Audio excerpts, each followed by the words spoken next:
Can we read a book, buddy? Okay, BabyFirst tales. The Frog King. Once upon a time, there was a little girl named Penny. Penny was nice and she was great at bouncing her bright yellow bouncy ball. But there was one thing she wasn't good at. Penny never kept her promises. She was always telling people she'd do something, but then she wouldn't do it. One day, Penny promised her teacher that she would help clean the classroom. But she didn't keep her promise. Instead, she took her bright yellow bouncy ball and started bouncing. She bounced it out of the door of her school. She bounced it through the playground. She bounced it into the forest. The bright yellow ball bounced so high that it went right into the pond. Splash! Oops.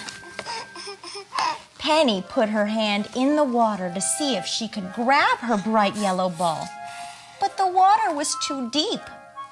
How would she ever get her ball back? There was a frog sitting on a lily pad, and when he saw Penny trying so hard to get her bright yellow ball, he hopped over. "Do you need help getting your bright yellow ball out of the water?" the frog asked. Penny had never heard a frog talk before. She wanted to ask the frog where it came from and why it could talk. But she was too excited about getting her ball back, so she just nodded. "I can swim underwater and get your ball for you," the frog said, "if you make me one promise." "What?" Penny asked. "I will get your ball for you if you promise that tomorrow I can play with you and your friends." Penny wasn't sure how she and her friends could play with a frog, but she agreed and the frog dove underwater. A moment later, he swam back up holding the bright yellow ball in his mouth. Penny was so happy that she grabbed the ball and started to run home. "Don't forget your promise," the frog called after her. The next day, Penny was at school with her friends. They were all bouncing their balls and having a great time. But then, Penny's friends started screaming. There was a frog in the classroom. Oh no! Penny was the only child who wasn't afraid of the frog.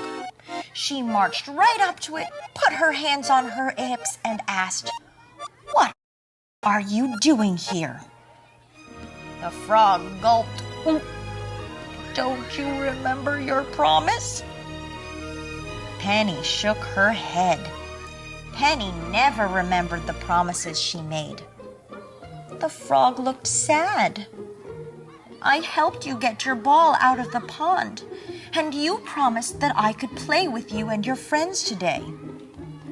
Penny's friends took a few steps closer to the frog. They said, "Penny, if you made this frog a promise, you have to keep it. When you tell someone you will do something, you must do it. It's the right thing to do." "I want to keep this promise, really. But how do we play with a frog?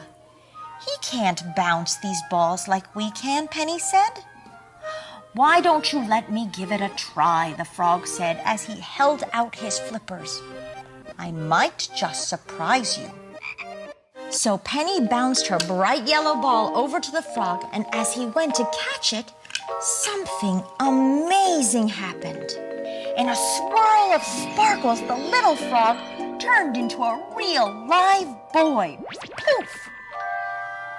"What happened?" Penny asked as she wiped the sparkles out of her eyes. The little boy smiled and said, "Thank you so much for keeping your promise, Penny. By doing what you said you would do, you freed me. A long time ago, a mean witch turned me into a frog. She said no one would ever keep a promise to a frog, but you did, and you broke the spell. Hooray! Hooray! All the children cheered. And from that day on, Penny always kept her promises. She told the boy she'd teach him all of her bouncy ball tricks, and she did. She told her friends she'd bring them to the pond where she met the special frog, and she did. Everyone was so glad that Penny learned to keep her promises. They lived happily ever after. The end. Say bye-bye, frog. Bye-bye.